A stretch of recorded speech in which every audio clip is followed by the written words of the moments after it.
Bonjour à tous, bienvenue sur Math et Ça, ma chaîne de maths pour dédramatiser. Au programme aujourd'hui une leçon très intéressante pour les élèves de terminale spécialité, P uplé d'un ensemble fini E. Nous sommes bien évidemment dans le chapitre de terminale spécialité qui traite de combinatoire et dénombrement. Je vous insère comme d'habitude le lien vers la playlist du chapitre afin que vous puissiez vérifier vos acquis et vos connaissances.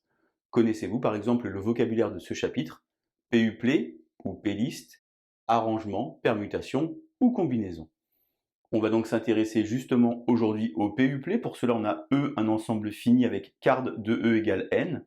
Je vous rappelle que card, ça veut dire cardinal. En d'autres termes, l'ensemble E possède n éléments.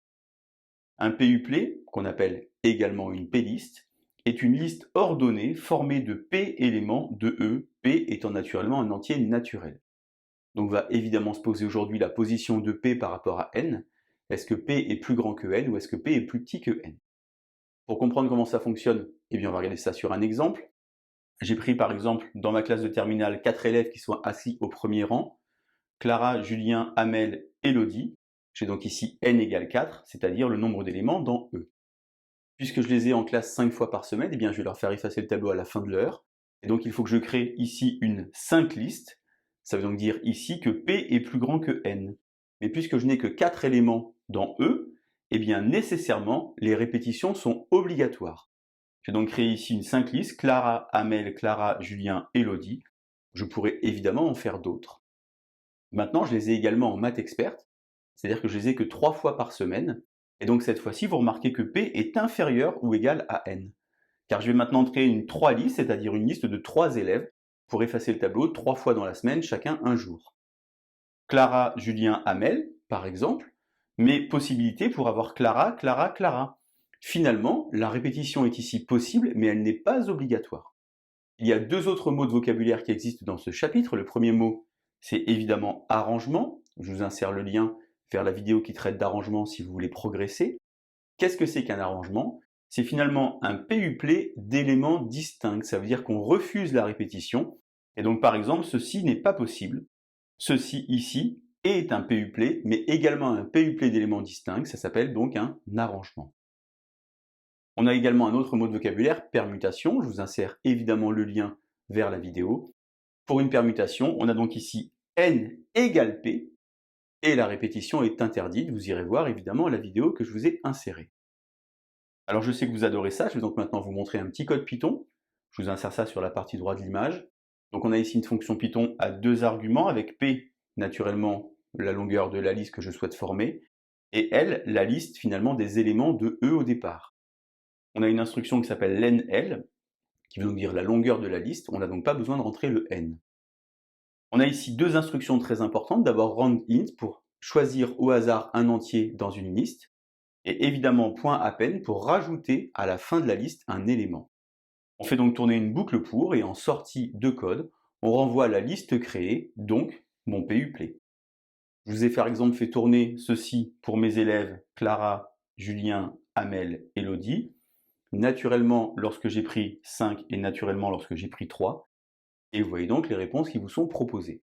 Je vous insère le lien également vers une vidéo qui s'appelle Générer des P-uplés en Python, si vous voulez avoir tous les codes Python pour les P-uplés, mais également pour les arrangements et pour les permutations.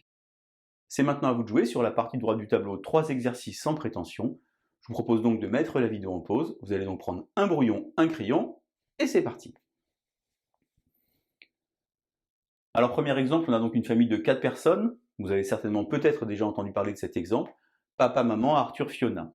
Dans cette famille, on sort la poubelle 3 fois par semaine. Il me faut donc fabriquer une 3 liste ou bien un 3 uplé pour savoir qui est-ce qui va avoir la chance de sortir la poubelle. On va donc ici fabriquer des 3 uplés. Et la question, c'est combien y a-t-il de 3 uplés possibles? Eh bien, pour la première personne, j'ai 4 choix. Pour la seconde personne, également 4 choix car la répétition est possible.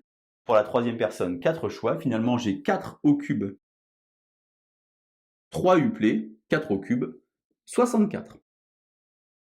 Mais dans cette famille, on va chercher le pain que 6 jours sur 7. Le dimanche, la boulangerie est fermée. On doit donc fabriquer ici donc un 6 uplé. Vous remarquez cette fois-ci que le P est plus grand que le N. J'ai donc de nouveau 4 choix pour le premier jour, puis pour le second jour, et ainsi de suite. Finalement, j'ai 4 exposants 6 6 uplés, 4 exposant 6, 4096.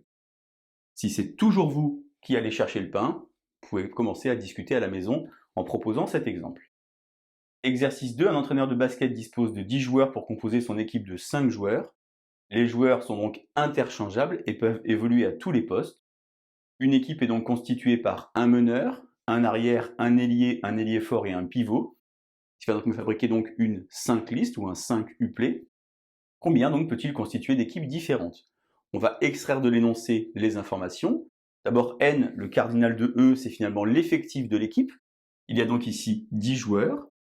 Et P égale 5, puisque je n'ai que 5 joueurs sur le parquet. Au total, je vais donc fabriquer des 5 uplés. Combien sont-ils?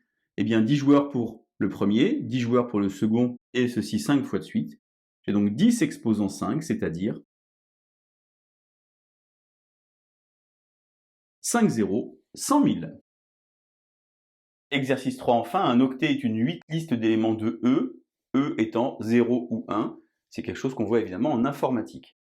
Nombre total d'octets. Donc un octet finalement, c'est une 8 listes d'éléments de 0, 1. On va donc ici écrire qu'il y a 2 puissance 8, 8 tuplés, et 2 puissance 8, ça fait donc 256. Je peux par exemple décider de fixer le 0 pour la première valeur de mon octet.